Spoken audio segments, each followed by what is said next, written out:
What's up, everybody?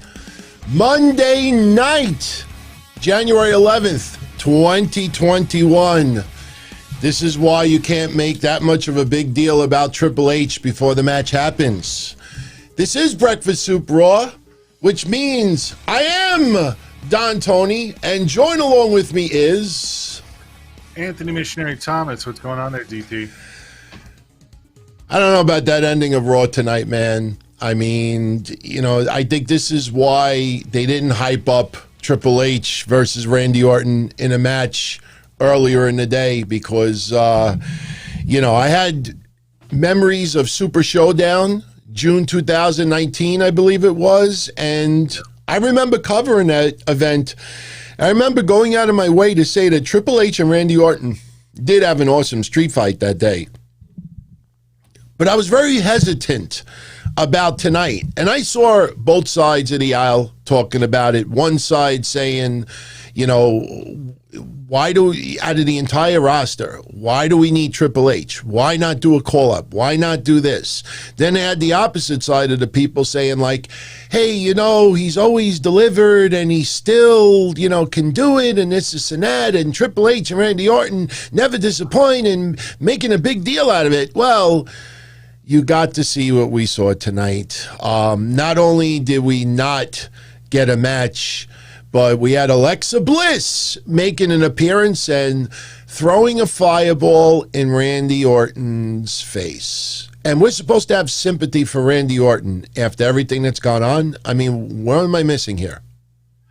I think what they're trying to do with Randy Orton is the whole spiraling out of control scenario. They made sure to bring it up tonight, how Randy Orton liked the hate, was embracing the hatred because of Bray Wyatt. So I think it's one of these slow burn scenarios that we're supposed to like Randy, but eventually we're supposed to all hate Randy because Randy's going crazy. And there's a lot of problems I have with the Randy Orton storyline. But did you really expect Triple H to get in the ring and have a real match tonight? Because I don't know why, but I didn't think for a second that Triple H was going to start running the ropes. I actually was hanging on in Discord for a little while, and I said, I think The Fiend is going to interrupt with that match. And, you know, it wasn't The Fiend himself, but it was the music, the lights, and Alexa Bliss in the ring and throwing a fireball and Randy. Look, the fireball actually looked pretty cool. You know, I immediately thought shades of the Sinister Minister. I think of the Sheik. I mean, we've seen some decent fireballs over the years, and we've also had some fireballs like the Warrior versus Hogan in WCW, which was the worst of all time. Oh my God, that fireball is like something that we would do in our backyard. Like oh my God, look, I got a fireball. We could finally throw a fireball at each other, and you just. Epic fail, just like disintegrates in your hands. That's something I would have done. But I feel kind of bad because I missed the fireball tonight. I was watching on Sling TV and apparently they cut off early. I didn't see any of that last part there. Yeah, she threw the fireball. Randy Orton grimacing in pain. The last thing I saw was the flaming sledgehammer when he pulled it up. Yeah, cut to black. So I know. And Triple H, where did he go? I mean, where did he go? He turned into Alexa Bliss. I mean, It's just, look, I don't mind endings like that, but when there's no explanation. See, this is the thing that people made a mistake about 2 weeks ago when they went off the air and we didn't know what happened to Alexa Bliss and everything. And people thought we were going to have like this WCW stuff like we're going off the air. And then next week, you know, we get what we missed. And instead, an hour into the show 2 weeks ago or last week, Randy Orton's like, oh, no, I didn't burn her. I mean, how like uneventful is that? That's bad. And you know, next week, I mean, what are we going to get? Triple H is going to cut a promo and like, I don't know, I fell asleep and I woke up and I was in the back. You know, it's like, I don't know, man. It's just, it's not thought through. And you could see WWE just not giving a fuck anymore as far as some gimmicks. For example, you know, we brought up they had, you know, a street fight in the past, and you got wrestlers making tags, you know, which we talked about a few times. And then tonight they advertised Randy Orton and Triple H, which I guess was supposed to be a street fight. And once again, a gimmick that's supposed to go to a decisive winner doesn't happen. And I don't know, man. Plus, and we're obviously going to talk about the big news that broke today. Quite a few wrestlers working double duty today. And, you know, I'm going to say something now that I hope people do not take the wrong way. And please hear me out before you really get triggered of what I'm going to say, because that's to do with Sasha Banks. Okay? Okay. Sasha Banks wasn't on SmackDown. Right. Okay. Not everybody's on a show every week. And I see these same jerk-offs that I talk about all the time that really don't have sources. And they said that their sources told them that the reason why Sasha Banks was not on SmackDown this week was because creatively they had nothing for her. Oh, right? Wow. You don't, after 9 months, Wrestler of the Year, you know, all this stuff, and then you go to some bullshit place and say, oh, creative had nothing for her. And you make it sound like creative suddenly they've just had a total brain fart about the current career of Sasha Banks. Again, I don't want to upset anybody when I say this, because I don't want this to happen. But we all heard the news today that Drew McIntyre has tested positive for COVID-19. Well, what a lot of people do not know is that somebody from the SmackDown roster also tested positive for COVID-19. We don't know who that person is. It's none of my business to know who it is. As I've said before, that's something very personal, unless the wrestler and WWE or AEW or promotion want to jointly go forward and reveal it publicly. It's none of our business. But I thought to myself today, and again, please don't get upset, everyone, but I thought to myself today, imagine if Sasha Banks was the one that tested positive for COVID-19. Just imagine that website and all of the god-awful bullshit that they have been feeding people for all of these months. What comeback can you possibly come up with if they say, oh, no, creative has nothing for her, and then you find out she had COVID-19? I'm not saying that she does, but I'm just saying, if the person that was pulled off of SmackDown ends up being her, what credibility do websites like that still have? They don't have credibility now there, DT. That's one of the biggest issues with us even talking about news, from Dave Meltzer down the list, is that, I mean, you look at just what happened the other week not that long ago with, you know, Brody Lee and show us the results and all this and that crap that's going on. I mean, I don't even want to bring it up again, but look, journalism is taking a hit, and in wrestling, the term journalist is even more kayfabe than kayfabe. Yeah. The reality is it's not possible for fans to be journalists in wrestling. It's difficult to be a journalist, an actual tried and true journalist in wrestling, because most of everything is surrounded by a system, by a sport that hides itself, that hides its actualities. Unless you're reporting things like, oh, well, Kurt Angle showed up today at the Performance Center. Wonder what that means. Like, unless that's your news reporting, but that's what people don't want. They want they pretend to be like the TMZ news sites.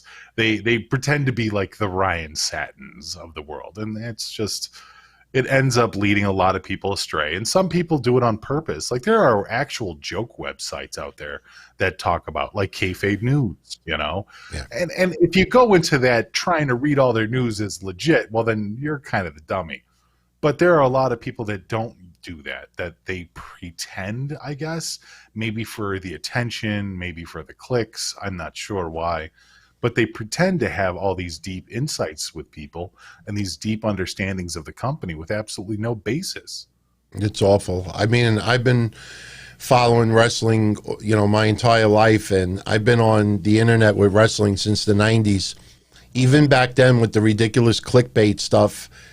Sure. There were always a decent group of people that had sources. Yeah. There was always, there was a guy, and I'll name drop one person. There was a guy by the name of Mike the Informer. That's what his nickname was. Remember Mike the Informer? Mike the Informer was such good people. Mike the Informer had a relative that worked within WWF. And Mike the Informer used to give us all of these scoops. Then when TNA came around, we have Mr. Mystery, which I will never reveal to, even the day I die, I will not reveal it. It will not suddenly leak out. Mr. Mystery used to give us all his stuff behind the scenes in TNA. And it was fun. Did an interview with him. I don't know if you remember, but on Mr. Mystery, I think it was like 2011. We did an interview with him. And the whole voice was scrambled. Yeah, the whole voice was warped. It sounded like one of those terrorist phone calls or something. Yeah, it would have been great with video because you could have just had this silhouette. Sometimes this is funny, everybody. Back in the day, when this is actually how ridiculous it got at points. Back in the day, you would have like a mystery tag team partner in a match for WWF or WWE, mystery tag partner. And they're teasing it like for a pay-per-view or teasing it for the following week, and they show the match and there's just a silhouette or something. And you would actually have websites that tried to break exclusive scoops who the silhouette was, that they actually tried to report that they knew who the silhouette was, and they were basing it on the size, the shape of the silhouette, even though they didn't realize that WWE just uses random silhouettes of people. It's ridiculous, man. Shout out to Devin M. Devin M, what's going on? If you say it fast, it sounds like M&M's, but Devin M, what's going on, my friend? And yes, Retribution working double duty today. I know they have one match on Main Event. Who beat Humberto Carrillo? Was it Slapjack? I think Slapjack may have beat Humberto Carrillo on Main Event. If you could give me the two match results, crazy, but you don't have to super chat it. Just post it over here. And by the way, if you all see that my eye direction has actually changed a little bit, I rearranged my setup here. So I actually now could see you right smack center, front and center. But, yeah, where was Oscar? Put it this way. Let's see Ringside Goofs report that the reason why Oscar was not on Raw is because creatively they had nothing for her. You see how easy that is? Yeah. All right, Angel Garza beat Tozawa. And who beat Humberto Carrillo? Austin Nance. Which tweet are you talking about? Are you talking about the dogs? I think he's talking about the dogs. Yeah, where is Purple Peyton Royce? Peyton Royce was not used on Raw today, and our exclusive sources tell us is because creative had nothing for her. And it was Slapjack that beat Humberto Carrillo. Austin, you talking about this? Mish, does that kind of represent your viewing? That's my wrestling mood on Mondays, Wednesdays, and Fridays. Yeah. Does that kind of reflect you? I feel that way sometimes, I'm telling you. Oh, man, that does. The Monday one is funny because there's many times, and I'm not kissing up to your ass, but there's many times on Mondays that if it wasn't the fact that we were doing a show, or even, before when I used to do a DTKC show, if it wasn't for the fact that we were doing a show for everybody out there, that would be my mood for the entire night. Seriously. Yeah. Just really pissed off. Seriously. The same look I'd have in my face if I think I'm going to get me some, and then, I find out that it's the time of the month for her. That's the look I have in my face. So, by the way, people out there kind of sense that I'm in an even better mood today. There's a reason behind it. I'm telling everyone right now that our goal tonight is to finish this show under 90 minutes.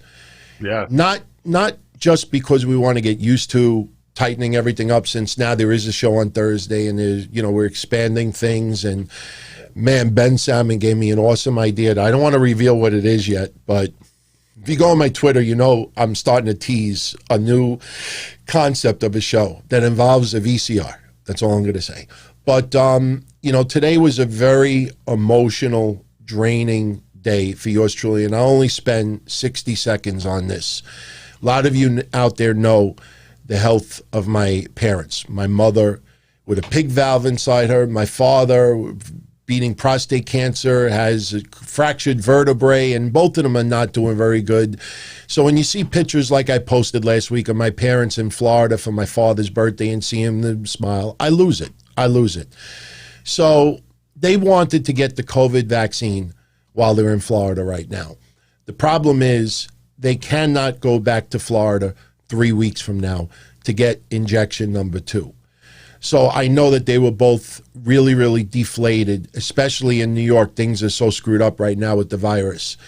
So anyway, long story short, as much as we crap on our Governor Cuomo, this afternoon they announced that people involved with grocery stores that have direct contact with customers, people, they could get the vaccine. So I called my doctor, who I have to go see tomorrow morning, and my doctor gave me a phone number for a site and told them, give you the name and everything. We didn't get preferential treatment. The point is that we qualify now for the virus, the injection, the vaccine, because I work part-time for the grocery store. I teach defensive driving. I work in the insurance field. There's a couple of things, but my father especially, and my mother works a little bit as well.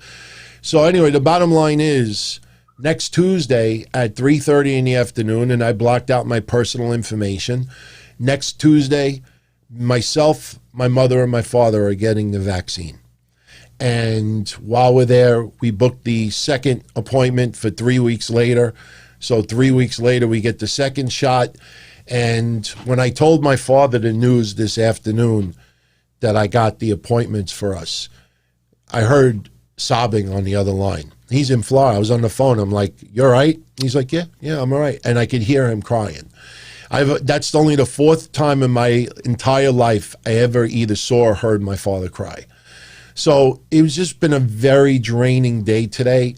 So I would definitely want to get a good night's sleep today. It was a pretty rough day today. So yeah. So my household, my brother is not getting it because his wife emphatically is against the vaccine.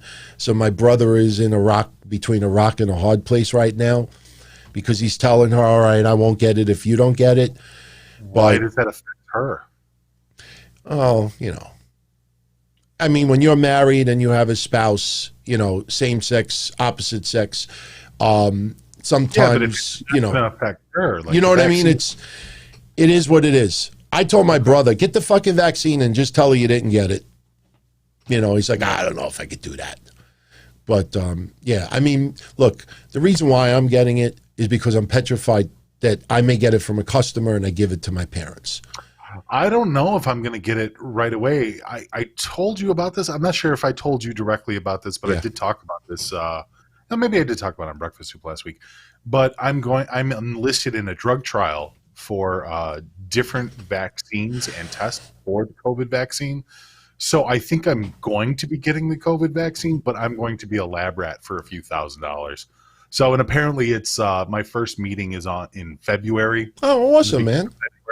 And then it'll be like 2 or 3 more dates after that while I test different COVID vaccines. So I'm technically getting the vaccine, but not in the same way that everybody else is. Now, if the brand X version, if I get a bunch of guys on YouTube that we all super chat, if we get a whole nice super chat donation together, can I inject you with niacin and stuff that makes you turn red as a beet?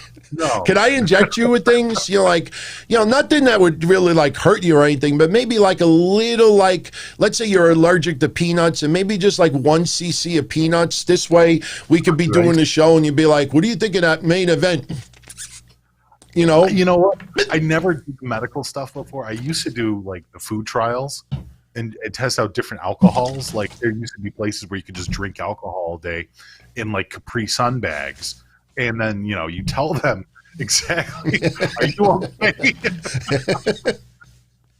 That's a fake laugh. And you try all like the food trials and stuff like that, and you walk out with like $400 and a nice, buzz. But this is the first time I've ever done the medical one, and the only reason I wanted to do the medical one was because it was due to COVID trials. So, wow, I guess in some ways I'm kind of a lab rat. In another way, I'm looking at it like, if anything I do can save somebody's life, then it's no, seriously, that's awesome, man. For real, that's pretty cool, man. I hope everything works out, and in the process, you'll probably end up being vaccinated in the process as well. Yeah, I mean, it's not like they're trying to hurt you. They're not. I mean, I guess this is the big concern: is a lot of people aren't you afraid of taking these unknown, drugs and unknown chemicals and stuff like that? Yeah, there's a little bit of you wonder what's going to happen, but if it's at the stage where they're publicly paying people in order to try this out, this is way past the alpha stage. This is already past that point. They're already at the point where I think at this, when they're getting to human drug trials, it's already to the point where they've kind of figured out exactly what's in the vaccine and how it's going to be spread and everything else like that. So I wish you nothing but good luck with that. Seriously. For those that ask, no, this is Gerolsteiner tonight. This is actually 10 times better than Topo Chico. But Topo Chico, there's a little bit of a shortage right now, so I was able to get some Gerolsteiner. Anybody out there that's ever into sparkling water, seriously, I mean, we've all had Perrier and Canada Dry and stuff like that. Gerolsteiner or Topo Chico, you'll thank me. So, anyway, before we talk about Drew McIntyre, any other thoughts quickly on Raw today that just kind of get, triggers you right away, or anything come to mind? Yeah. Opening thoughts? I know we both talked about this too, but doesn't it seem like the Goldberg storyline was meant for Randy Orton? I mean, even tonight, with the idea that Randy Orton was the title holder for a hot minute there, it seems like this entire storyline, which makes Goldberg look like a complete buffoon, calling out Drew for making fun of the legends and old people and everything else like that. Meanwhile, Randy Orton is killing legends and Hall of Famers.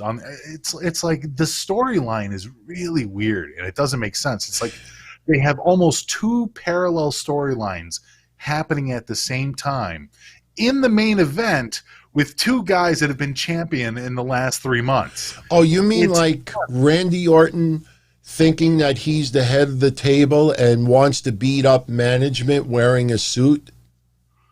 Well, I mean, to a point. Doesn't that kind of feel like that's the same thing as Roman Reigns and Adam Pearce? It's really falling hand in hand. But no, the idea that Goldberg wants to beat up Drew because he said that Drew was making fun of old people and legends. But literally, we had Legends Night, and Randy Orton was going around collecting scalps. You know what I think happened? I don't know, man. Do you remember the Sammy Awards? Do you remember Sami Zayn had all the awards picked, and he was the winner of all of them? And Big E in the back, and Big E switched them? I bet you Big E took the script for Goldberg, for Randy Orton, and did a little switch. Like it was intended for Roman Reigns or maybe that storyline, and switched it. And Goldberg came out there and got what happened was they had the old script of Goldberg confronting Roman Reigns, which we said last week. It felt like Goldberg was talking to Roman Reigns. And then Randy Orton was dissing the legends last week. And then what they did was they did the little switcheroo, and Goldberg got Randy Orton's script. And then Goldberg's script that was supposed to be for Roman Reigns, but now is for Drew McIntyre, I guess got thrown in the garbage. And Goldberg came out there and started rattling off all these accusations. And it's like, wait a minute. Tell me when in Drew McIntyre's career that he ever disrespected legends. I mean, just think of the storyline when he was feuding with Randy Orton. Drew McIntyre was coming to the rescue of legends. It was just so stupid last week. Somebody fucked up last week. That's the premise for their match going into the Royal Rumble. Like Drew did the little COVID promo on the side in his garage or whatever else, talking about, I didn't want the match at first, but as soon as you laid hands on me, it was time for the match to happen. And I'm just like, ugh, this is such a caca reason for a match. Like, it doesn't make sense from either side. The best way Drew should have fucking pretty much cut the promo tonight is, Goldberg, what are you talking about? I'm not going after legends. I'm not going after old people. Maybe you need some vitamins, you know? Yeah. Maybe you need a little Mucinex, something to clear that up, because Goldberg is really stepped out of bounds. But the reality is it feels like that the whole storyline is just off kilter. I'm telling you. I think Goldberg in his briefcase. That's meta. That's haha meta. But no, in reality, it seems like somebody's fucking up in the back. I'm telling you, I think Goldberg in his briefcase or his suitcase had 3 envelopes. It's like a movie script. He had the original script to go up against Roman Reigns. And then it's got scrapped, and he was supposed to go with Drew McIntyre. And I think he pulled the wrong envelope out of the bag. And right before he went live, he's sitting in the back, ramming his head into a door, and he's reading the wrong script. And he goes out there, and he thinks that he's got the right one, and he's doing the Roman Reigns promo instead of Drew McIntyre. But I tell you what, I also laughed my ass off tonight. Sheamus and Keith Lee. It was like a reverse Snickers commercial. You ever see a Snickers commercial where you open up and you look like the dog on the right, and you're all like, this sucks, this sucks, this sucks. And they're like, have a Snickers. And you have a Snickers, and then all of a sudden you're the dog on the left. We had the reverse Snickers commercials today. They were happy and laughing when they go to commercial, and then they come back to commercial, and they're beating each other up. It's ass backwards. Ass backwards. And then after the match is over, it's like, I don't know, is this a weird fetish that they like to smack each other around and then they laugh? And it's just awful. Sheamus, today it said something like, oh, you're a friend of Drew's, you're a friend of mine. I'm like, wait a minute. First of all, it was Keith Lee.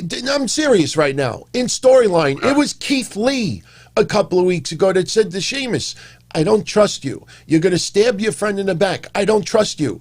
So now Sheamus does the same thing, and now Keith Lee trusts him?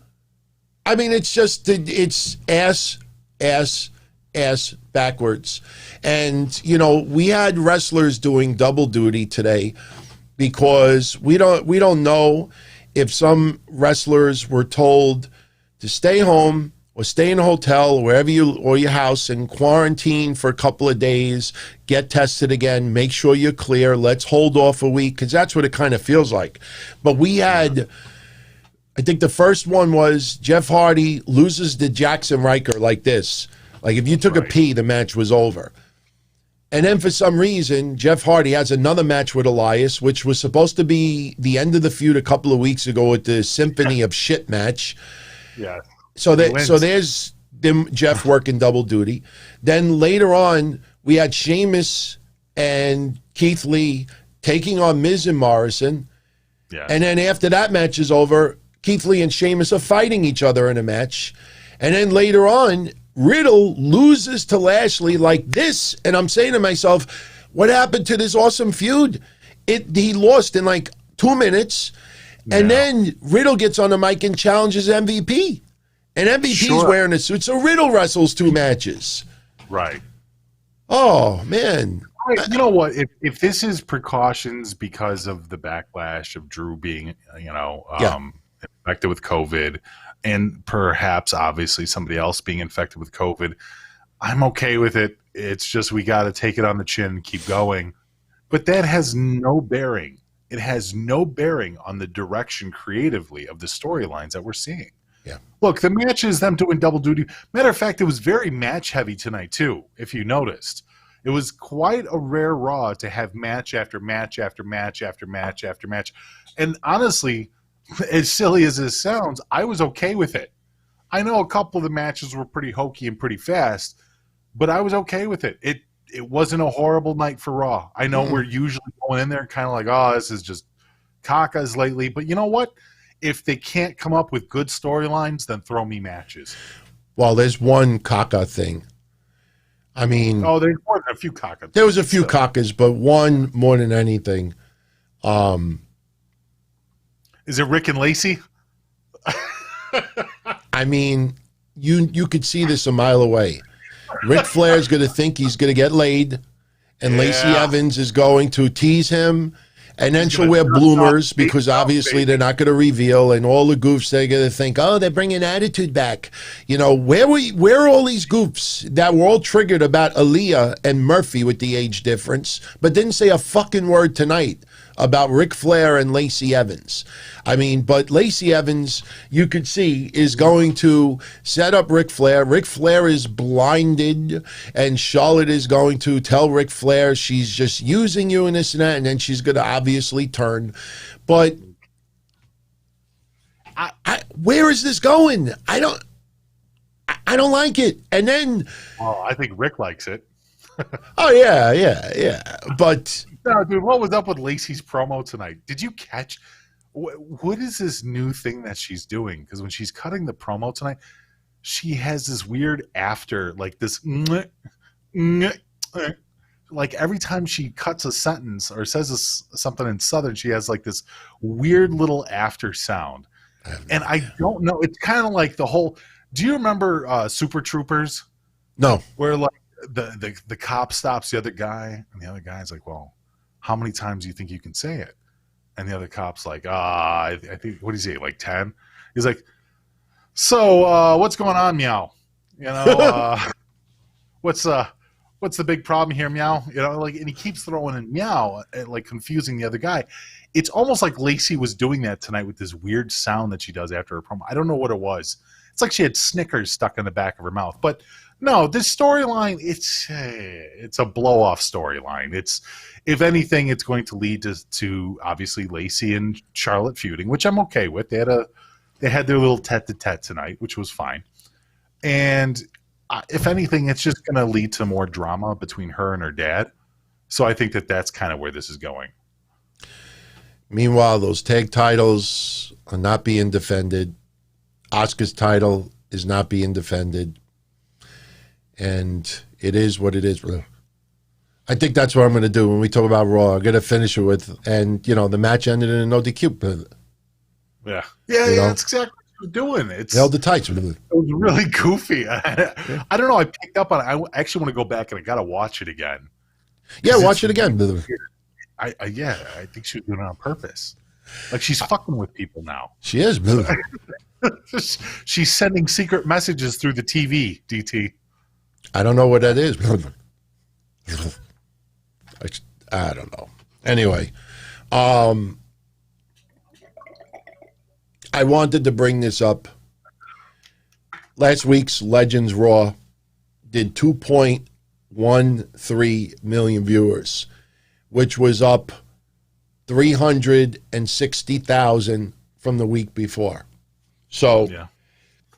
I don't think any regular viewers of Raw last week made the decision after watching Legends that they were not watching Raw anymore. So, in my opinion, and I kind of said this last week, but we didn't know what the rating was going to be. In my opinion, that what they did last week on Raw was 1,000% success. The execution was not spectacular, but the idea of a Legends Raw, this is why you have Legends episodes on occasion, because you get a couple of 100,000 people extra to tune into your product.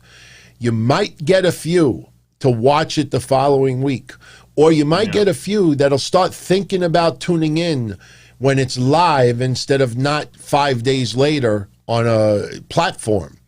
So I personally think, now this week with football, they expect the ratings to drop back down. You know, they could end up losing almost the whole amount. But I personally think for people out there whining and complaining about when they bring back the Legends, you know, when you don't see any effect on the ratings, then that's when I think your complaints have a little bit of merit.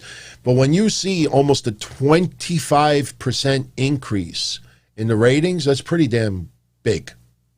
It's pretty damn big. So, and anyway, shout out to Tom Nelson. He wanted us to explain just briefly how Nielsen works. Because I figured if I just run it across to you for a second or two, just to explain to everyone out there how these ratings work. You have across the United States, I don't know if it's 40,000, 50,000, maybe it's 100,000, but, people, they apply to get a Nielsen box. And what happens is, if you ever follow politics and you hear like, oh, this poll projects Biden to win by 5%. And sometimes the polls are correct. Sometimes they're not, and they're way off, and it could be for various reasons. It could be some agendas behind it. But the point is that Nielsen is a snapshot. It's only a snapshot of what the United States is watching as far as television. Right, and it's a percentage too. They use the PPM boxes. People get an actual Nielsen box, PPM box, and it's a snapshot, or it's a percentage of what those people are watching. So it's not like it's.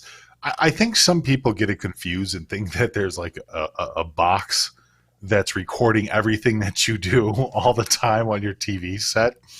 But it's not like that. It just takes like little stats and figures, and it basically compiles that percentage, and that's how you come up with the Nielsen ratings. Yeah. The Nielsen ratings, realistically, aren't completely fact. I mean, the reality is there's a lot of room for error. It's a trend of what people are actually right. It's a guesstimate. It's a system that goes based upon a percentage of the population that has these boxes. And it pretty much rounds that up into numbers, and then that's how we, determine how many millions of homes are watching what product at what time of day and night during cable or prime network television, whatever have you. It's just, but it's only a percentage. It's not a factual thing. It's a guesstimate. Yeah, and when you hear, they come up with, well, here's the thing: when they come up with, well, 802,396 people were watching AEW. Yeah, that's how many percentage. That's how many boxes that they're recording. But that doesn't mean that there actually isn't over 1 million people watching. Right. There's a lot of people that don't have those PPM boxes. Not everybody does. I know for a fact, though, if you're, not to plug Sling or anything like that, but everybody on Sling is automatically part of the Nielsen thing. Right. That's what I was going to say. As streaming media and like YouTube TV, Sling, and other outlets, and people are cutting the cable cord, I no longer use Time Warner Spectrum. As people drift away from the traditional cable, they are now factoring in the streams more. And when you see people talking about demos, basically how it would work was when you hear, let's say, a show have a 0.2 in the 18 to 34 demo. I'm just using an example. Each point might represent a certain number of people. So if let's say the AEW, the 18 to 25 demo did 300,000 viewers, that might equate to like 0.11. You know what I'm saying? Like, so there is a factor that they calculate as well. And this is to determine, like advertisers and everything else. But like I've said many times before, the only people out there that should be paying attention to demos are the companies themselves, the cable outlets or the streaming media outlets, and the advertisers. The casual fan out there, and the network. Yeah, the network. Yeah, the casual fan out there, this is more of people, looking to enhance something that they like. You lose 300,000 viewers. No, but the 18 to 24 only went down a tiny little bit. No, you still lost 300,000 viewers. But that's pretty much how it goes. No, but that's what we're saying, though, is that technically you might not have. See, that's where the confusion comes with the Nielsen ratings. So if you lose 300,000 people in a week on those Nielsen ratings, You might not have actually lost any of those people. They might not have been recorded. What if they were over at a friend's house? What if other people are watching? That's what I'm saying. The Nielsen ratings, kind of like with radio and the Arbitron ratings, they're guesses. They're educated guesses. They're not snapshots and guesses. Right. Yeah. Let's get back to Drew McIntyre. As we said earlier, he was tested positive for COVID. I will tell you, they must have some very specific information as to who he got it from, and I will tell you why. Drew McIntyre took on Keith Lee 7 days ago on Raw. Keith Lee wrestled today. He teamed with Sheamus. They took on Miz and Morrison. When people hear the term super spreader, I'm not saying that any wrestler is a super spreader. But when you hear somebody say, oh, that's a super spreader event, that's because one person could give it to 4 or 5 different people. And then this person goes to the post office. This person goes to the bar. This person goes to a restaurant. This person goes see someone else. And they could be carrying, and that's how it spreads. So my point out of all of this is that the fact that they did not have Keith Lee quarantined this week, since he was direct hands-on with Drew McIntyre last week, because it's only 7 days. If you think about COVID, WWE, as ridiculous as this sounds, let me remind everyone that last year they got the 2020 Synopsis Media Award for COVID awareness. They just had their heavyweight champion test positive, and somebody was in the ring with them 7 days earlier. They did not quarantine that person. So that tells me that Drew McIntyre had to have been in contact with someone specific after Raw last week. That person got COVID, and then Drew McIntyre found out he got COVID. Because if that scenario did not happen, I don't think you could convince me any explanation as to why Keith Lee was allowed to be on Raw tonight. How's Goldberg doing?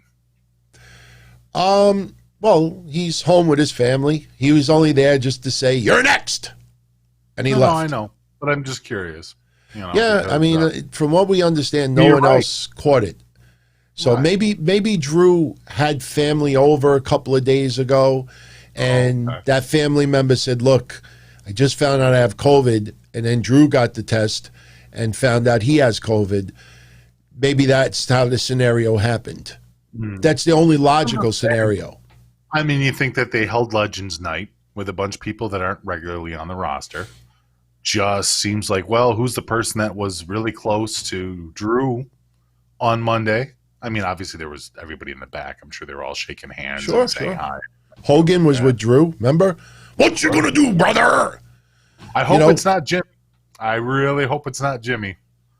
That's all I care about. Well, he uses the megaphone, so maybe the megaphone got COVID. And when he goes in the megaphone, maybe the megaphone did it. Yeah. We could blame the megaphone. You know, look. Let's hope to God. Some of you don't believe in God. Let's hope. Let's leave God out of it. Let's hope that we find out, even though it's none of our business, but let's hope we learn that Drew McIntyre came in contact with someone after Legends Raw, that they did not come in contact before Legends Raw, and that person got hit with COVID or had COVID and didn't know it.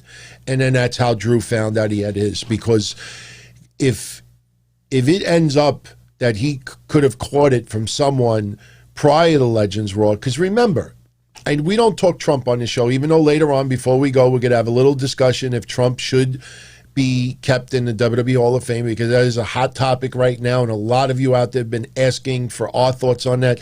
So we'll close out tonight's show bringing that up. But, you know, when Trump got when he was tested positive for COVID, if people remember the scenario, they did the ceremony for the Supreme Court Justice. I can't remember her name right now, but she was nominated, and they did the whole ceremony on the lawn when he chose her as a nomination. That was, I believe, a Saturday, if I recall. Where her name was Amy. Was it Amy? Amy Comey Barrett? Was that her name? Amy Comey Barrett, I think it was. That was a Saturday, if I remember. They tested him every day. Sunday, negative. Monday, negative. Tuesday, negative. Wednesday or Thursday, positive. Then we learned that a whole bunch of people that were at that ceremony from that Saturday also got it. So when COVID enters your system, and I'm not going to get into a whole lesson here, but when COVID enters your system, the minute it enters your body, you're not suddenly tested positive. It's not like suddenly it's going through your mouth and your breath, and it goes in your body. It's almost like when you're going camping.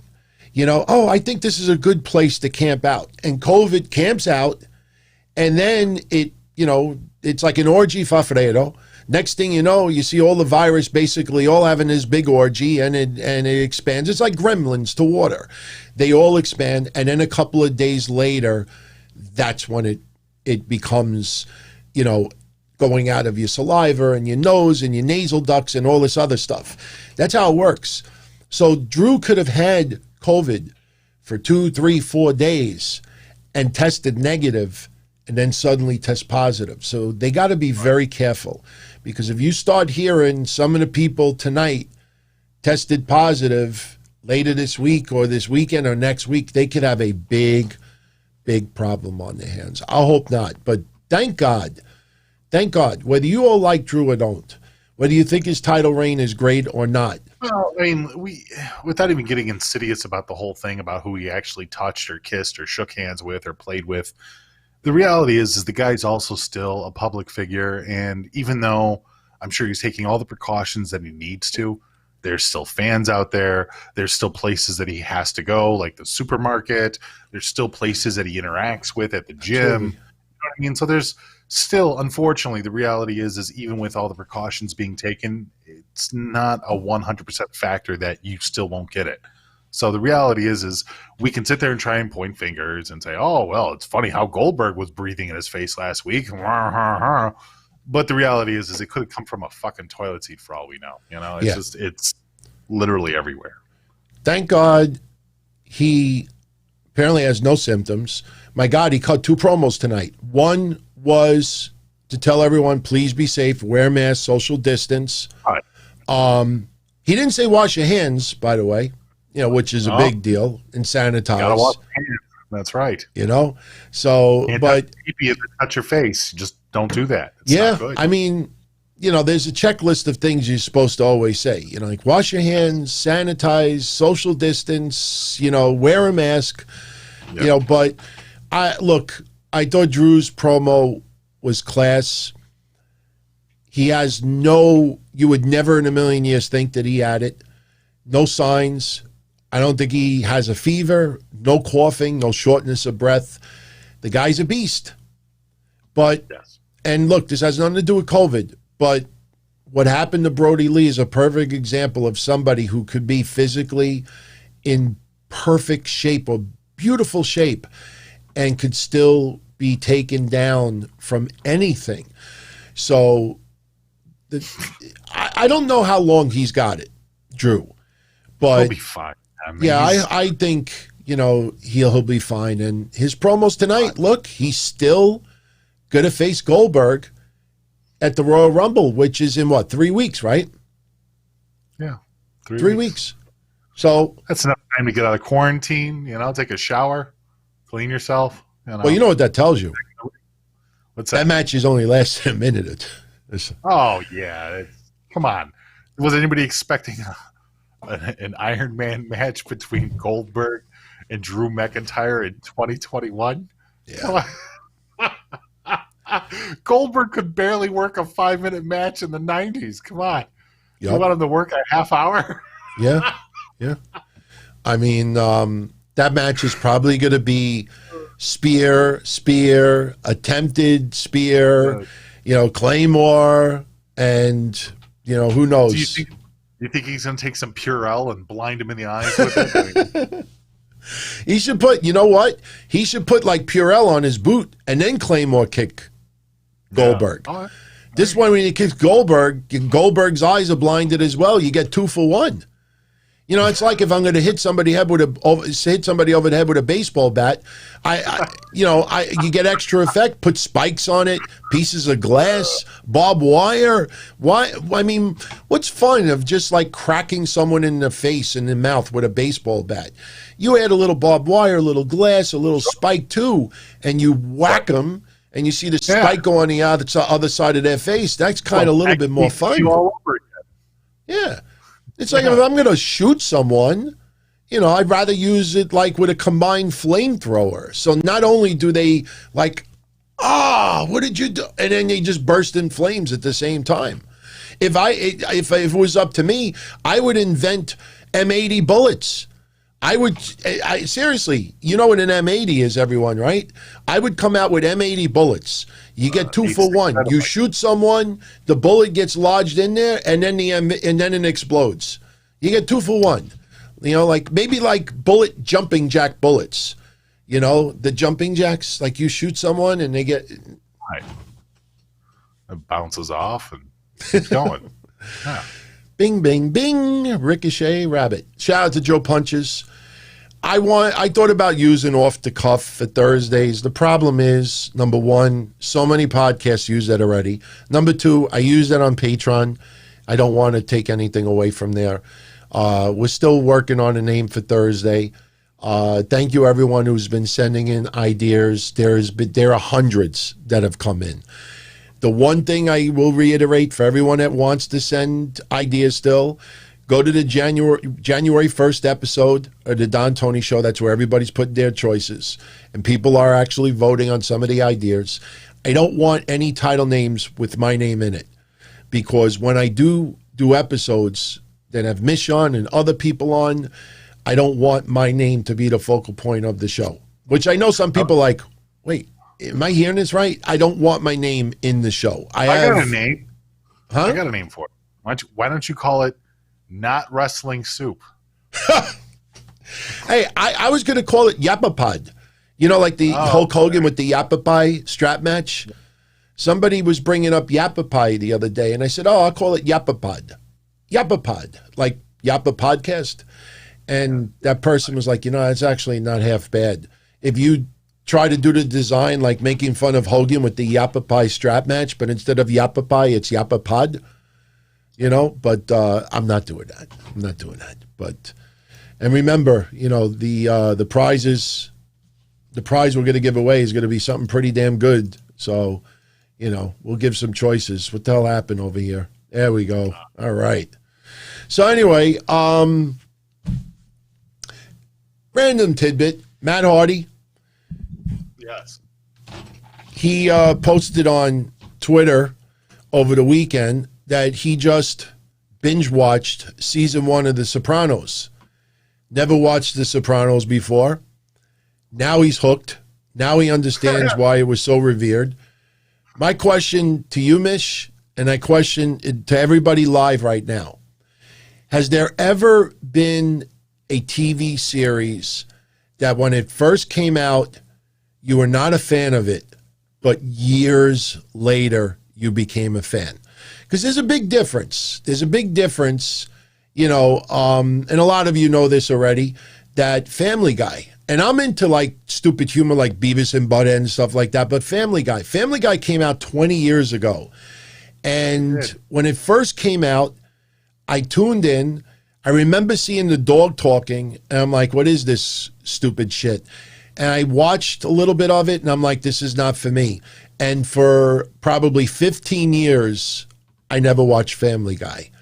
About 5 years ago, it showed up in my Hulu, and I said, I'll watch an episode or two, because they were teasing like something making fun of, I don't know, Obama or something. So I wanted to just see what it was about.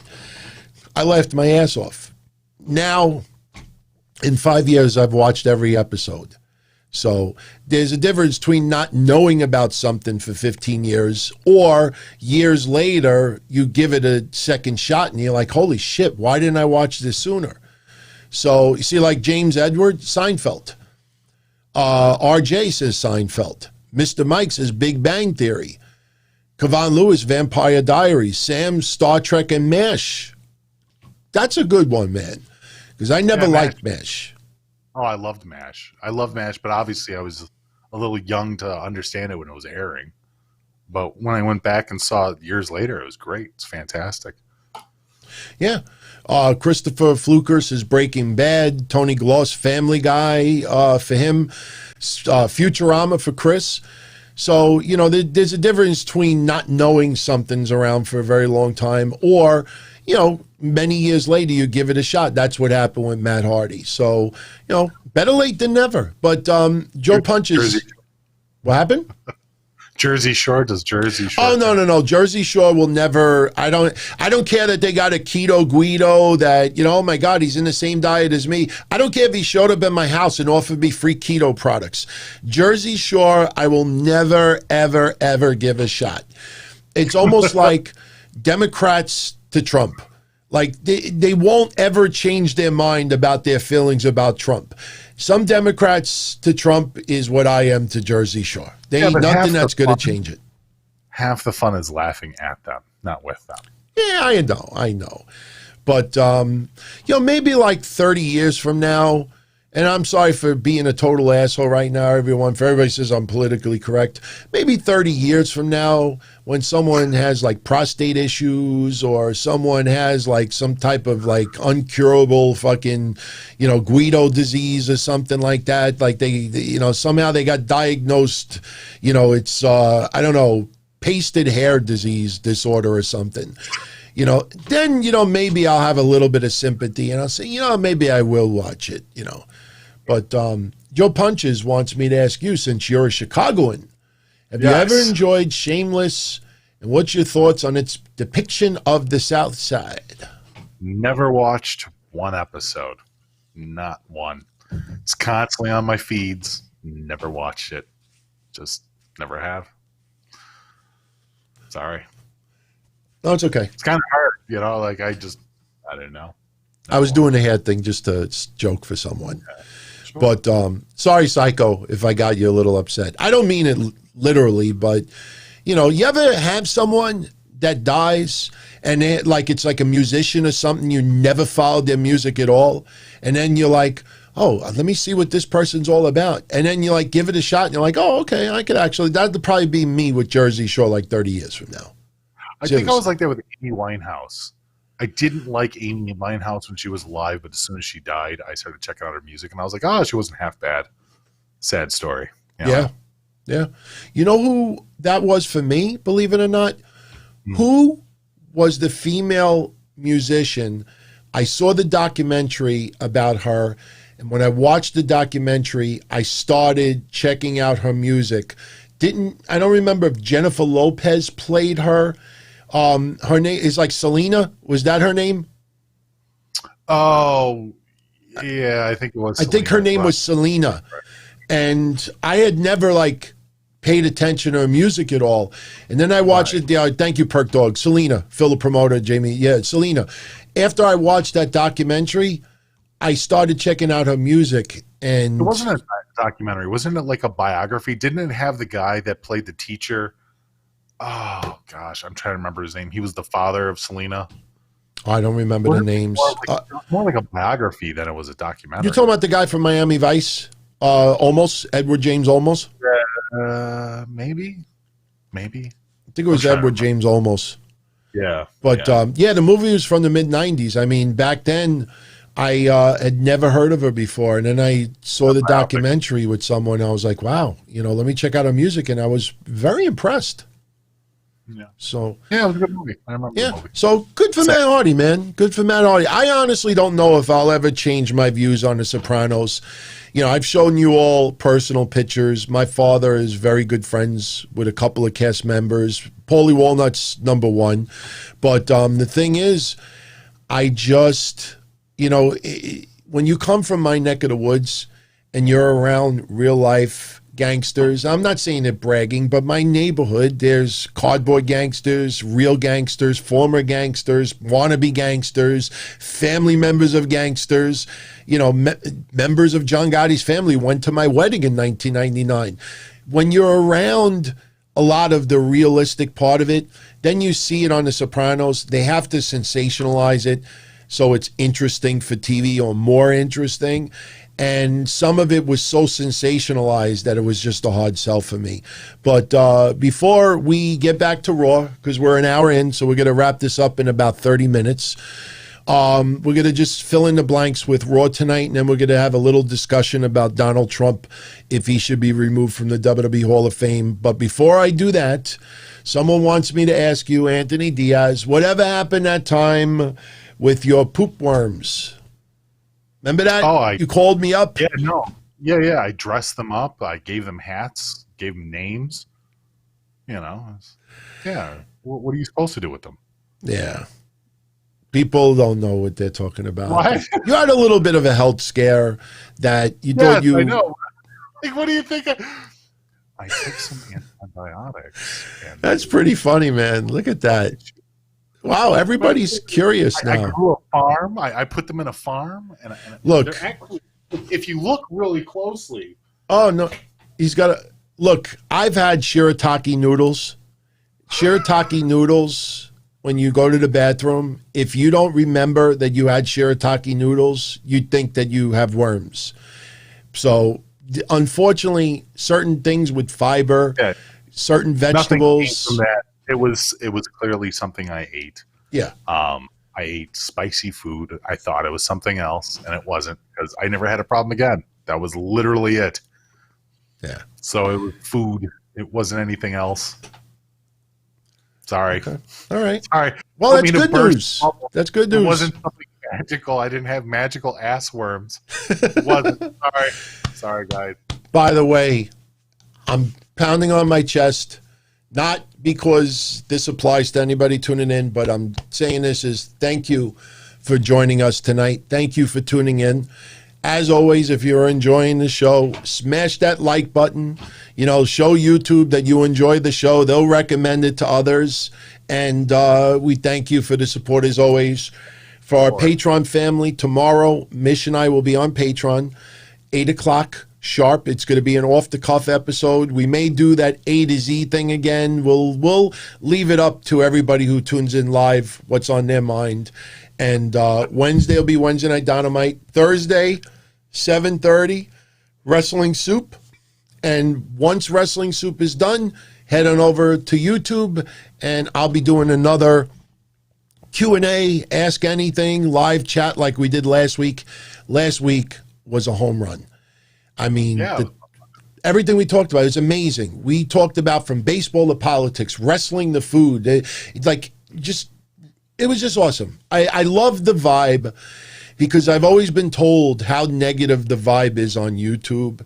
And quite honestly, I mean, the vibe that's been on this channel, especially for everybody live, and even with the comments in the comment section. Of course, I don't want everybody to be happy and kissing ass and this and that.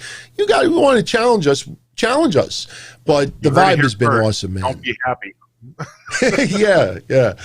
So, James I definitely will have Mish on. You know, it's just I don't want to bombard him because he's got Wrestling Soup on Thursdays. You know. Oh yeah. It'll be difficult to be able to do my show and another show at the same time. Yeah, and Lone Wolf 6 dislikes. You know the deal, man. Dude, we got people out there that hate us so much. Well, me. Nobody hates Mish, but they hate me much that every time they see, you know, it's like every day. You know, like when they know they haven't died. Yeah, right now they'd like to take me the fuck out. Trust me. Oh yeah, no, there's people out there looking to put a hit on him too. They think that, you know, there was like some inside job going on over here. But there's unfortunately a few people out there that as soon as they see an alert that another show is coming out on the channel, their first instinct is, and I can only imagine how they look in their house. Seriously. because even, and people have no idea how many like trolls on Discord and on Patreon, well, not really Patreon, but Discord and Facebook, I was going to say, and others that will try to like start shit and I just delete them. But, you know, there's some people out there that I get giggles by just throwing a thumbs down before the show even airs. And honestly, like I say, if some people are that miffed, that annoyed that this channel exists and the shows that we do, then we must be doing something right. And, you know, we can't thank you enough for supporting us, seriously. So with that said, Raw, and yeah, that's kind of like how I felt for certain parts of it tonight. Yes. We open up Raw, which was strange because Randy Orton's been burning people, wanting to burn people. All he did last week was troll the legends. He didn't beat up any legends. He didn't set them on fire. He didn't threaten to set their family on fire. The voices weren't telling him to hurt anybody. But for some reason, the announcers say that last week was a troubling night for the legends. And they're recapping Randy Orton insulting everyone. Which is just dopey, is because they focused on Randy Orton insulting Ric Flair. And I'm saying to myself, I think Charlotte kind of hurt Ric Flair even worse and made him cry. But that's how they opened up. Triple H enters the ring. My God, those loud Triple H chants. I mean, of course, it was a soundboard. But my God, I mean, I'm all for the soundboard. We're in COVID, special circumstances, but they fucking made that seem like this was like 93,000 people in attendance. And, Neil, what's going on, my friend? What happened? Sam is giving him, Sam is fucking around. Sam, I don't get it. Sam, I am. You know, we're having all a good time. And if somebody you don't like, just ignore them, man. We don't want to get rid of anybody out there, but no. You know, somebody was saying goodbye. Liam was saying goodbye. And he was just being nice? Yeah, Liam's leaving. That's why I just thought. Oh, okay. My bad. Yeah. Seriously, I thought there was controversy. I'm sorry, everybody.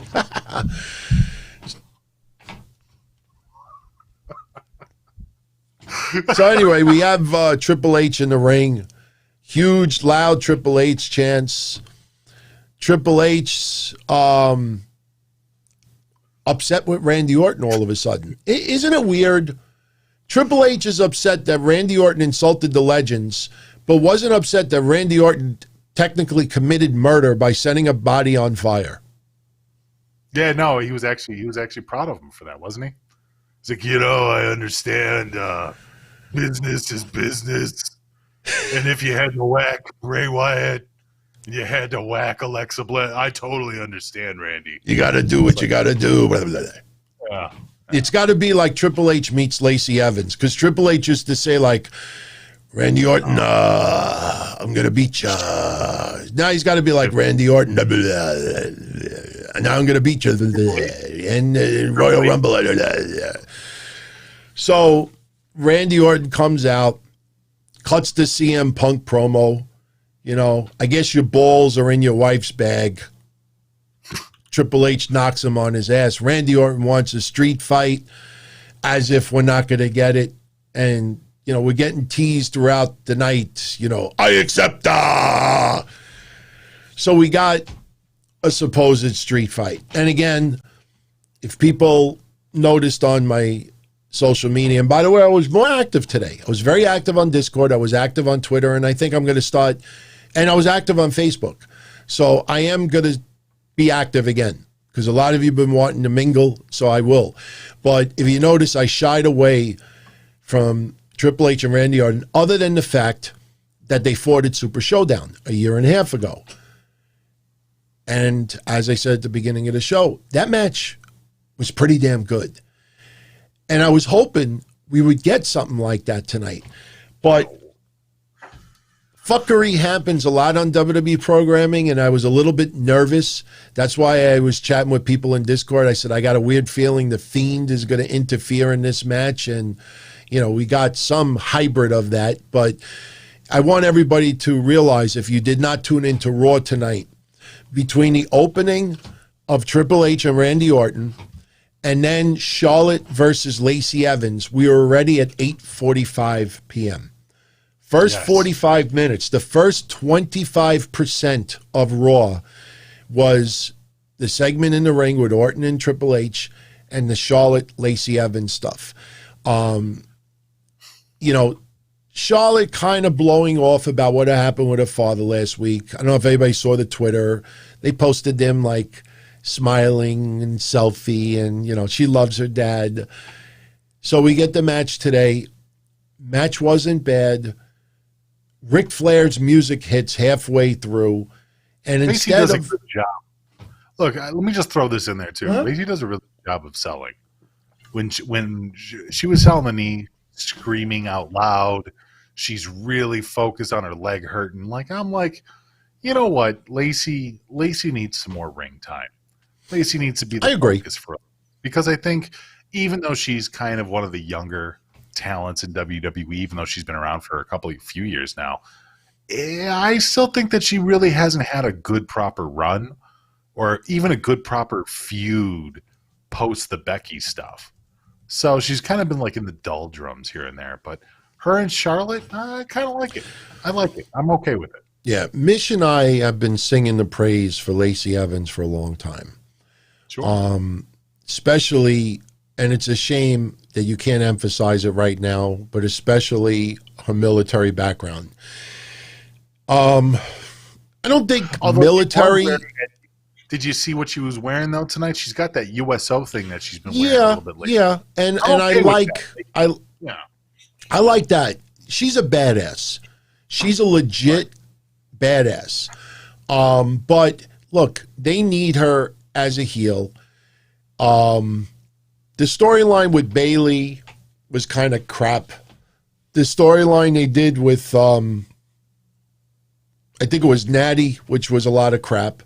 Lacey Evans is a babyface. Doesn't seem to work all that well. You know, I mean, her stuff with her daughter was nice and everything, and I think Lacey Evans probably loved that because she got to do a little bit with her daughter. But at the end of the day, I think her and everyone else knows Lacey Evans' money right now is as a heel. And it's a little bit odd because Charlotte, a lot of people feel, is more money as a heel.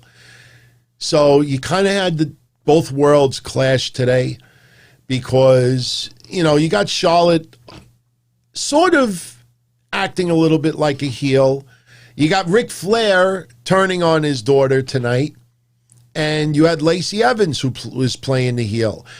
I don't think any wrestling fan out there has any sympathy for Charlotte for being screwed by her dad. I think that's the problem with this storyline right now. When the first time around, when Charlotte told Rick, get out of my life and stuff like that, and Rick was crying, you know, it was just a storyline, but it was very believable because it almost felt like, okay, here's where Rick is telling her daughter, spread your wings. You don't need me at ringside anymore. WWE doesn't think you need me at ringside anymore. So here's your chance. Shine on your own. So at that time, there was some emotions involved. Here, it almost feels like, and I'm sorry for really saying this, but one thing about the shows that we do, I think people have realized, is that we sometimes say things that you're thinking that some people wouldn't dare say out loud. But I look at it like, because some of you said tonight, like, oh, we're in the middle of COVID. Drew McIntyre gets it, and here's 70-year-old Ric Flair that they bring out to TV. I think Ric Flair, we don't know how much time he has left on this earth. I hope it's many years to come. But I think a lot of people deep down in their gut think Ric Flair is tremendously living on borrowed time. So if you can do something with Ric Flair with his daughter. Maybe it helps Lacey Evans just a little bit that, let's do it. Because a year from now... Honestly, it's a very good storyline. Inadvertently, it's a good storyline. Because the fans are going to be behind Rick trying to nut with a fucking girl half his age. I'm sorry. And Lacey is a hot girl. And the fact that Lacey is fucking with Charlotte by, playing around with her old man is a believable storyline that you can have where one bitch would definitely want to kill the other bitch. You know what I'm saying? Like, Charlotte should want to kill Lacey for wanting to screw up. Okay. I ask you this, because I checked on Twitter 5 minutes before we went live, and not one person brought this up. And goddamn any of you out there, if you write this right now, and so far no one has, you get any vibes of, you ready for this? Torrie Wilson, Al Wilson, Dawn Marie. Yeah, of course. Dawn Marie manipulating old man Wilson. Torrie Wilson, it's not the bitch like she didn't hate her father or anything like that, but this kind of feels like the G-rated version of Torrie Wilson, Al Wilson, and Dawn Marie, as Phil would say. Yeah, it doesn't need to go back to a hotel room or nothing. Well, I think the hotel room is going to happen. But like I said, Lacey will be wearing bloomers going down to her knees. And Naomi and Jay were involved in that thing at the hotel too, where Mandy Rhodes was trying to lure him in and catch him off guard. So, maybe. But I think it's a simple storyline. Look, yeah, of course. Somebody said it's not believable that Ric Flair could nail Lacey. No shit. But it's a funny thought. It's a funny storyline. This is a mixture of comedy, haha, because it's involving Ric Flair and Lacey and Charlotte. But at the same time, you can take the comedy haha and split it up with, yeah, his daughter should be pissed at Lacey for that. That's disrespectful. That's not necessary. Obviously, Rick's being a tool and tripping her and everything else like that. So there are other factors at play here. It's almost like it's two different storylines meeting along the same creative process. There's nothing wrong with it. I'm really enjoying it. Yeah. It's stupid and it's believable. Yeah. And the believable part is that a daughter would be pissed off at her dad and obviously the other woman that's trying to screw with her dad, So, yeah. Mr. Mike brings up Lacey's married. Yeah, but this is all about mind games. Lacey is not really, even in storyline, she's not trying to get with Ric Flair. She's setting him up. Look, dude, if we get to the point where we see Ric Flair wearing lingerie in a hotel room, I'll jump on board with everybody saying it's a gross storyline. Nah, he'll have a T-shirt on and boxer shorts, and he'll actually think that he is going to get some. He'll have like a Hulk Hogan shirt on, wearing boxers. Hulk Hogan shirt. It's going to be something silly because the Ric Flair portion of this storyline is funny. Yeah. And it's meant to be funny. And Ric Flair is a comedic enough and charismatic enough guy that he can pull this off and have fun with it. And Lacey seems to be all into it too. Yeah. She seems to be having fun with it. But at the same time, honestly, if anything, this is giving a lot more credibility to Lacey. That's what I was saying before. This may help her even just a little bit, then it might be worth it. Well, even a lot. I would say even a lot more than normal because Charlotte's just playing a two-dimensional character. Yeah. Angry at dad, angry at Lacey. Ric Flair's playing a two-dimensional or one-dimensional character of me like titties, And Lacey has to play the role of being into Ric Flair, but at the same time play the serious role of, look at me, I'm fucking with your man. I'm fucking with your dad. So, I don't know. It's Ric Flair is smitten by Lacey Evans, so he's ignoring the facts. It's just goofy old man stuff. Yeah. Come on. Jackson Riker beats Jeff Hardy in under a minute. Kakas. Then after that, somehow Jeff Hardy ends up having a match with Elias. And again, we thought this feud was over with. And we get the same fucking thing again. It was a very short match. And this time around, Jeff Hardy does get a win, which is kind of odd these days because Jeff Hardy's been losing repeatedly to Bobby Lashley with the Hurt Lock. Jeff Hardy loses to Jackson Riker in 50 seconds. I don't think that helps Jackson Riker at all. It's almost more of like for the record books and a statistic than actually feeling that Jackson Riker is.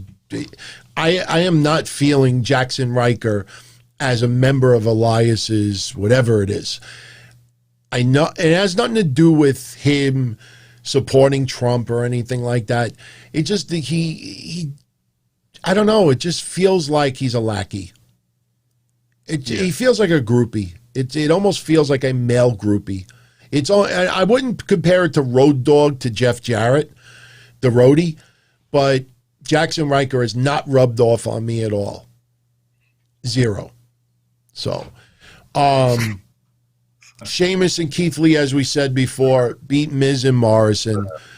You know, we had a little bit of comedy early on, but then they have a match, and Sheamus and Keith Lee are kind of gelling with each other, and they actually get the win. And they're celebrating the ring, and like I said before, it was like a reverse a reverse Snickers commercial. Snickers commercial, usually you start off angry, and you end up happy after you eat the Snickers bar. Here, they started off happy, and they ended angry. Yeah. But my favorite line of the night was during the match between Keith Lee versus Sheamus. Like Keith Lee, you could see that they're trying to get him to ad-lib a little more instead of goofy grimaces. It depends on who he's with, because I think that Keith Lee's little promo that he had with Triple H later on in the night, where he's like, I got your back. You want me to go out there? I've taken down Randy before. We've had fights before. I'd have no problem getting in the ring with him again. And Triple H is sitting there mulling it over, and he's like, no, I got this. Like that little back and forth between them, which was obviously a nod to their NXT time and everything else like that. And the way that he, Triple H is kind of like the father figure for everybody in NXT. Sadly, not Regal. It's Triple H these days. Yeah. But it was okay. Keith Lee did a good job. He seemed heartfelt, even with his little mannerisms that people don't like. People apparently now don't like the way he sounds, but I thought he did a real good job with Triple H. So I think what it really depends on is who is Keith Lee cutting a promo with. If it's Sheamus and it's not a good promo, well, I guess you kind of have your answer there too, don't you? Well, he was during the match with Sheamus. He just blurted out of nowhere, and he did it a high pitch too. He's like, "You think you're tough?" And I was like, "Oh man, that's what I want. That's what I want. I want Keith Lee to stop sounding like someone said a couple of weeks ago that he's in a Shakespearean play. Greetings and salutations. No, tonight he's like, you think you're tough? And I'm like, that's it. That's what I want. But Keith Lee gets the win on Sheamus. And honestly, it felt tonight like, all right, a little rub to Keith Lee. I liked it. Right. And not to toot our own horn, but people may remember about a month ago when all that nonsense stupidity came out about the Performance Center. And we totally were against everything that was being said online. And look at what's transpired.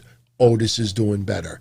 Dijakovic is doing better. Dio Madden is doing fine. Almost people like 10 times more now than they did a month ago. Keith Lee is doing better.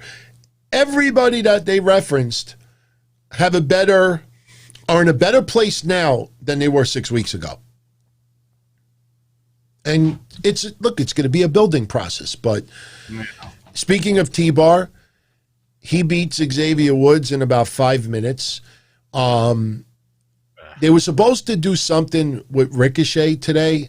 Who knows? Like you said, maybe Ricochet is one of those people that, for precautions, he wasn't there tonight.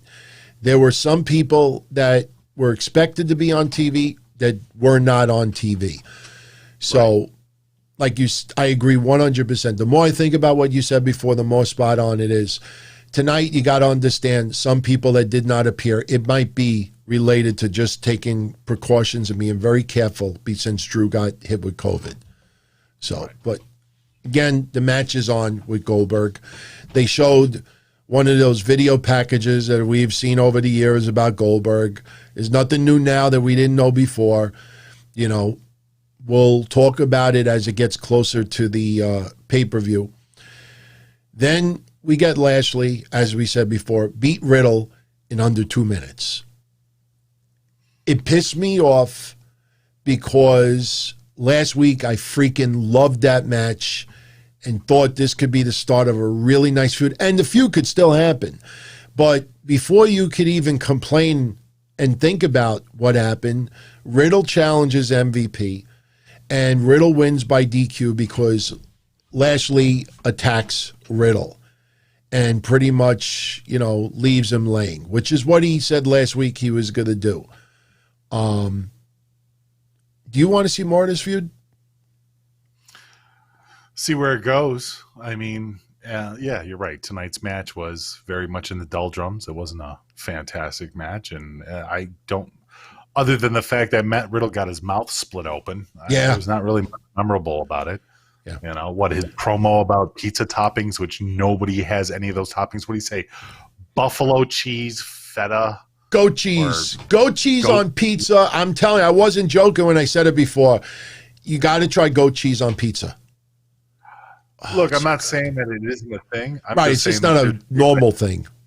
Right, it's abnormal. Right. It's completely abnormal. You don't go to your local pizzeria or even Domino's and say, yo, give me feta, give me goat cheese, give me blah. It's just like, specialty place, that might be a special, but... And he's doing it to the Lucha House Party, which, I don't know, anybody going to say it's racist because he's talking about pizza to Mexicans? But, they're looking at him like, whatever you say, bro. And all I kept thinking about was that wasn't he an extended member of the New Day a couple of weeks ago? What was he going to be, a Lucha House bro tonight?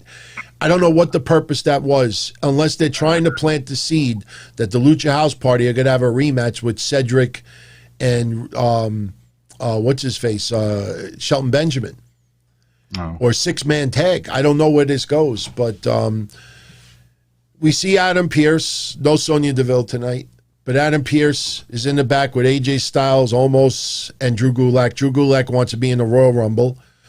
He has a little thumb drive of his matches to give to Adam Pearce why he feels he should be in the Rumble. Adam Pearce tells Gulak, beat AJ Styles and you're in the Rumble. Gulak lost. I mean, and he lost in 3 minutes. Right, but I mean, it was another blow-off match, but it was fine. Yeah. Nia and Shayna Baszler. Nothing against Mandy Rose. Dana Brooke, my feelings on that.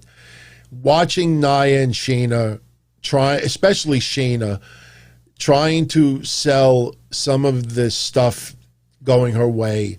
Her going like this and ducking like, oh, man, it's just not good. But in the end, thank God, what happened was Nia was going to do a splash off the rope, and Shayna tagged herself in, and she put the submission move on. Was it on Mandy Rose? Yeah, I think it was on Mandy. Dana rolled out of the ring. Right. But she puts the Kirifuda clutch on Mandy Rose, and they win. They win. Yeah. So, at first they tease a little bit of friction because Shayna tagged herself in. That's designed for the Royal Rumble. As we get closer to a Royal Rumble, you'll see a little more friction between the two, and they'll probably go at it a little bit in the Royal Rumble match. One of them will probably screw the other. Right. So. Yeah, I can see that. Although yeah, you're right. That's exactly what's going to happen. You can add to it. No, you're right. That's exactly what's going to happen. I'm thinking it might be one of those scenarios where if somebody comes in, they'll both beat the crap out of them, but then as soon as they get that person out, then it's just going to be those two beating the crap out of each other. It might be one of those demolition moments, or road warriors moments, I think Shayna screwed Nia last year. If I remember correctly, for some reason I keep thinking that Shayna threw Nia over the top rope. Put it this way, if one of them screwed the other last year, it's going to be the opposite this year. Is there videotape? I think so. So then we get the main event. As we mentioned earlier, we think we're going to see an absolute street fight between Triple H and Randy Orton. Triple H has still got the guns. You could see that he's still, in great shape, but, we really don't get much of anything. I mean, they're basically having at it. Triple H has a sledgehammer in a corner, and my God, the lights go off. Yeah. They go back on, and here's Alexa Bliss in the ring, and she's got this look of like she's about to cry. And she looked like she was just listening to the Joy Division and the Smiths. It's almost like the reaction, like Vince called her in the office and like, Lexi, we have a little change of plans. Effective immediately, we're going to take you out of the storyline with Bray Wyatt. Instead, we're going to have you feud with Dana Brooke. And she was just like, yeah, just pouting. Like, like she just had this look on her face like she just wanted to scream. Okay, Austin Kinkle says Nia wasn't in the Rumble. Why am I remembering one of them screwing over the other? There was some type of a battle royal or something where Shayna threw Nia over or Nia threw Shayna over. I will look it up during the week. Something happened in the last 12 months with one screwing over the other. I remember it. I don't remember what it was or where it was. All right, Liam says Nia was in the Rumble. So, we got difference. I'll look it up this week and we'll get into it next week. But we go off the air. Triple H disappears. And I don't know where this goes. I mean, you feel like the Fiend has to come back next week. Well, I don't know if he's going to come back next week, but you think that they're going to try and interject Triple H into the storyline and give it a little bit more life? No. Do you think that he's going to play another role with Randy Orton? Okay. I don't think so. I think it's just almost going to be a forgotten thing, or maybe they'll put on the website like some footage that Randy Orton Triple H was like knocked unconscious outside the ring, or they'll have like a footage of him where, he can't just disappear and then the next time we see him is when there's a title change in NXT and he's posing next to the person like, like this. There's got to be some explanation behind it. Right. I don't know. But so that was Raw, had its moments, like you said. There was a couple of moments of kind of caca. A lot of matches, which was fine. I was okay with a lot of matches. The storylines were a little bit cut back tonight.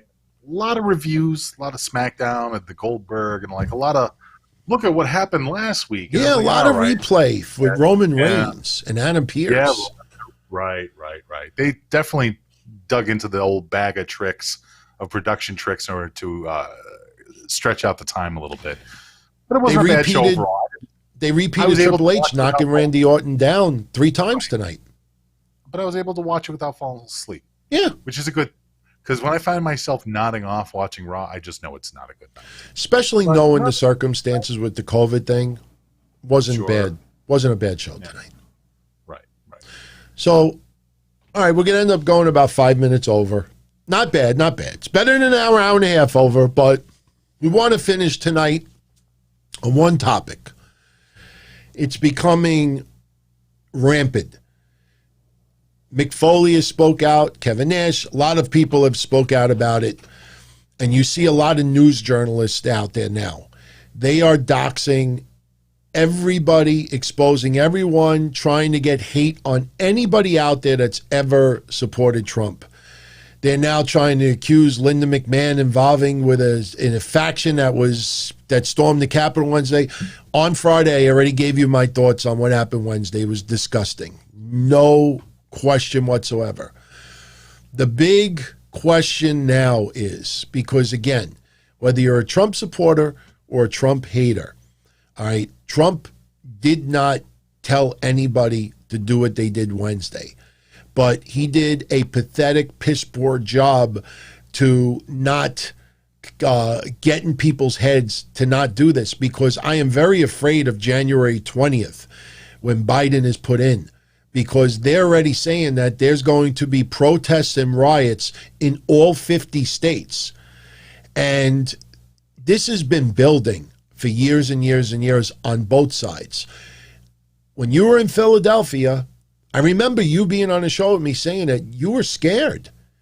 You were very afraid. And, a lot of people in the political field and news turned a blind eye to not the protesters in the summertime. Protesters during the day were all protesting for mostly the right reasons.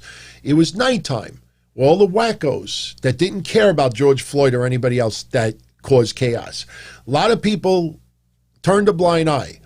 So a lot of people that are now speaking out, I don't really pay attention to, because where were you when regular people's businesses were being destroyed, their livelihood and everything else? So now the big question is, because of the recklessness with Donald Trump, do you think WWE should take Donald Trump out of the WWE Hall of Fame?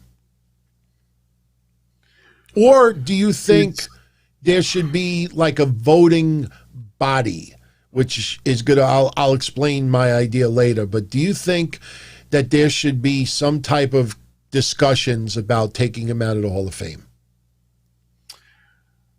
I am very against people removing pieces of history just because they don't like it. Look, Donald Trump is a controversial character at this point. I kind of believe that he did incite it. I know that he didn't use the right words, but I think that Donald Trump is very aware of the people that follow him. I mean, going back to his Proud Boy statement and things like that. So, but that said, the character Donald Trump, what are they going to do? Remove him from all history? Are they going to remove anything that he had to do with Vegas? Are they going to remove, The Apprentice? Like, it's ridiculous that because somebody doesn't like you or a group of people don't like you, that you erase them from history. And I think that doing that, even with WWE, as cornball as Donald Trump is, leave it alone. I mean, it has nothing to do with politics. His time in WWE had nothing to do with politics, at least not to my knowledge, other than being the host of WrestleManias, other than, him helping Vince McMahon get his head shaved. Like, Donald Trump being in the Hall of Fame for WWE isn't a black eye for the company, because the guy's done a lot with the company. And regardless of how people feel about Linda McMahon's politics, surprise, surprise, the McMahons were Trump supporters.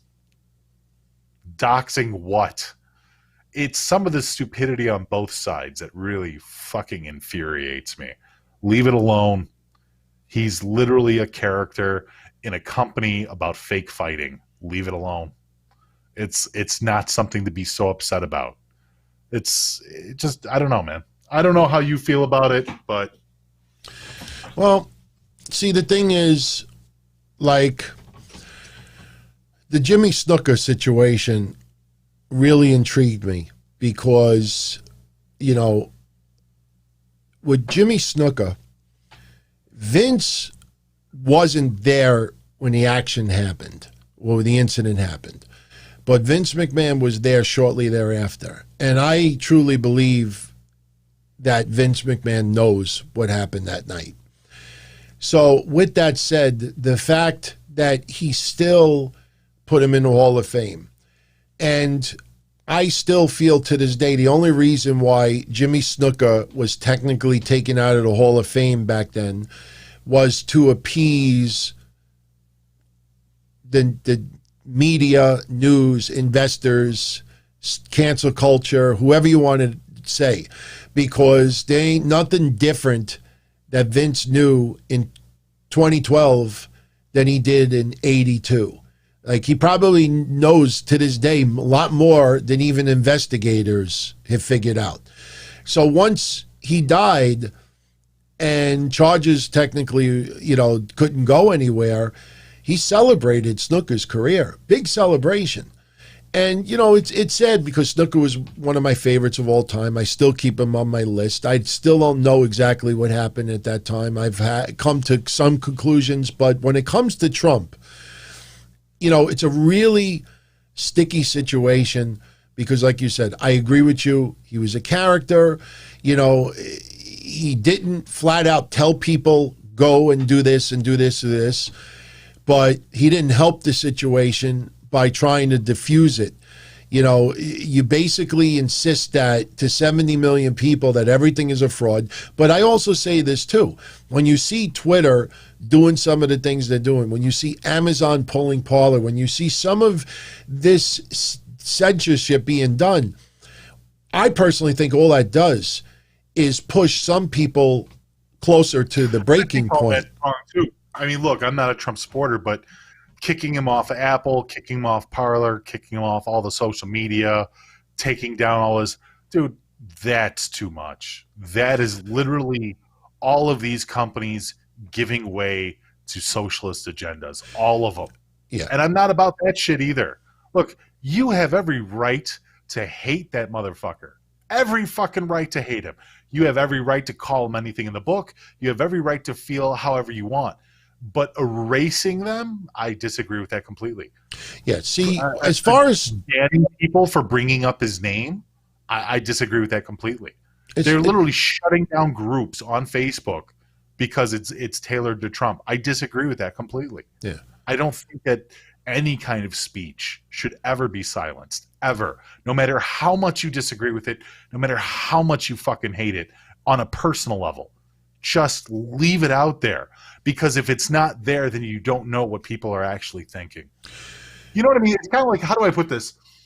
The devil you know versus the devil you don't, right? So in the scenario of Donald Trump, what a lot of these people are misunderstanding about this situation is you would rather, and this is just my opinion, obviously. You guys can agree or disagree or tell me to go fuck myself, whatever. In the idea of somebody like Donald Trump, would you rather have a person that feels and thinks the way that Donald Trump does out in the public, out in the open, so that everyone can see it? Or would you rather someone like that be plotting behind the scenes and doing this without any kind of vocation out to the main world, and it just happened, and just everything about him happens behind closed doors? Would you rather see it? Would you rather know what people like him think? Or would you rather him fester and use his wealth in order to make lives miserable in the real world? It's just people don't fucking think. It's easier the devil you know than the one that you don't. And that's what I'm going to stick with. I think as far as the Hall of Fame goes, this is how I feel about it. I feel that WWE has to be a lot more careful of who they put in the Hall of Fame that has some questionable past. Now, let me get to this. When Trump was put in,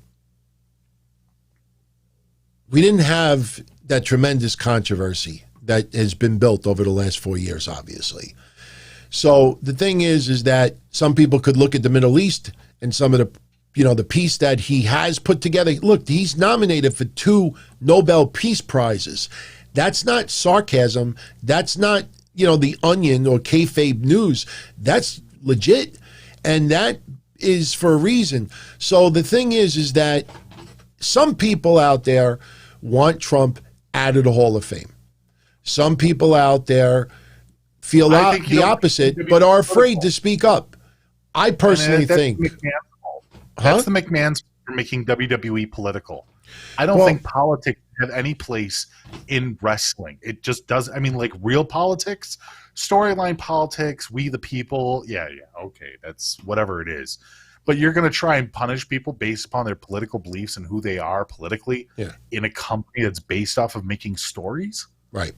See, I think that the Hall of Fame, if you're going to put someone in, or even review it in the future, like now with Trump, I think what should be maybe considered is the members that are already in the Hall of Fame. And obviously the current wrestlers, and obviously, the people that work behind the scenes of WWE. I think everybody should be able to have a vote privately, just anonymous vote. They don't have to put their name on it, and just vote as far as, who they want to have in, if they want to vote someone out, possibly. You can't be serious. And No, I'm not saying just with him. I'm saying across the board going forward. I think everybody should have some type of a voice. Not. Do you think people should have a say in how your dad runs his company? You think people should have a say in how you run your insurance company? No. But this is an entertainment company. You're looking at this like WWE is its own thing. But if you give people the power to sit there and make a public poll about what they want. No, I didn't say public, private, and anonymous too. No. See, I look at it like the Screen Actors Guild. Like the Screen Actors Guild is consisted of actors. So if the Screen Actors Guild voted hypothetically every year to put someone in their Hall of Fame, let's say, I think everybody, it's like Baseball Hall of Fame. You have a whole ton of writers. You look at Barry Bonds every year. You look at Clemens. Their time is starting to run out. But everybody, that's allowed to vote for the Hall of Fame sends in their ballot. And, it might feel unfair because a lot of other people did steroids at that time. There's no proof technically with Clemens. But yet still, there is hundreds of people that vote. I think that if they want to appease this situation with Trump, that maybe they should consider the possibility of doing something where everybody that, like I said, the Hall of Famers, the wrestlers, the people that work behind the scenes, nothing public, no fan voting, that privately everybody gets to vote, whether it's the case of this or somebody else in the future. Only if this is brought up by the McMahons. If this is brought up by the mob, fuck the mob. If this is brought up by the McMahons and the McMahons say we want to hold a vote, and from our constituents and our supporters and our financial backers and our stockholders want to sit there and vote in this poll whether we should remove Donald Trump from the Hall of Fame or not, I'm perfectly fine with it because it's their company. But if the mob demands Donald Trump be removed from the Hall of Fame, I wouldn't do that because then they gives them power to demand other things that might be even more one-sided. Exactly. Yeah. So, well, I hope that answers everybody out there. Who asked for it? Barry Bonds. I can't do the Don West tonight. It's late. I'm so physically and mentally drained out today. We stood a few extra minutes because obviously we were going to talk a little bit about the Trump thing. It's something that in the DMs and the emails, people kept asking over and over again. But Mish, thank you as always, my friend. Have a great night. I will see you again at 8 p.m., 7 o'clock your time tomorrow for Patreon. 8 a.m. Huh? 8 a.m.? No, 7 p.m. Oh, okay. 7 your time, 7 p.m. your time. So, and then, you're invited for those that are on Patreon.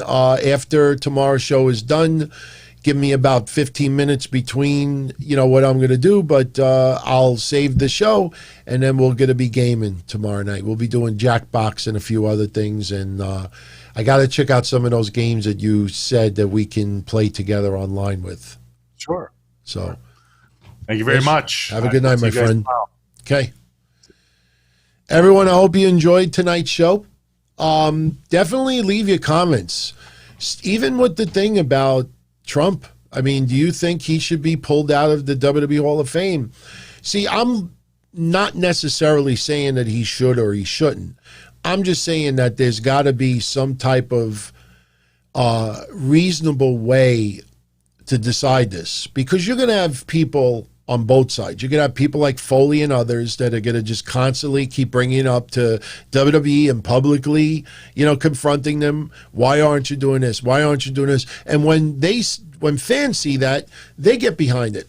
Then you got people on the opposite side that feel that it's the mob culture, that it's as bad as Trump could be, so there's got to be some balance here. I don't know what that balance is, unless, my idea of everybody gets to vote and vote privately, anonymous, as far as, the groups that I mentioned earlier. But we will see.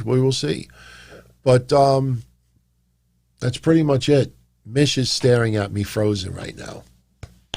Everyone, I hope you enjoyed tonight's episode. As I say always, before you go, if you enjoyed it, hit that like button and leave a comment. As you see, I am always socializing with everybody in the comment section.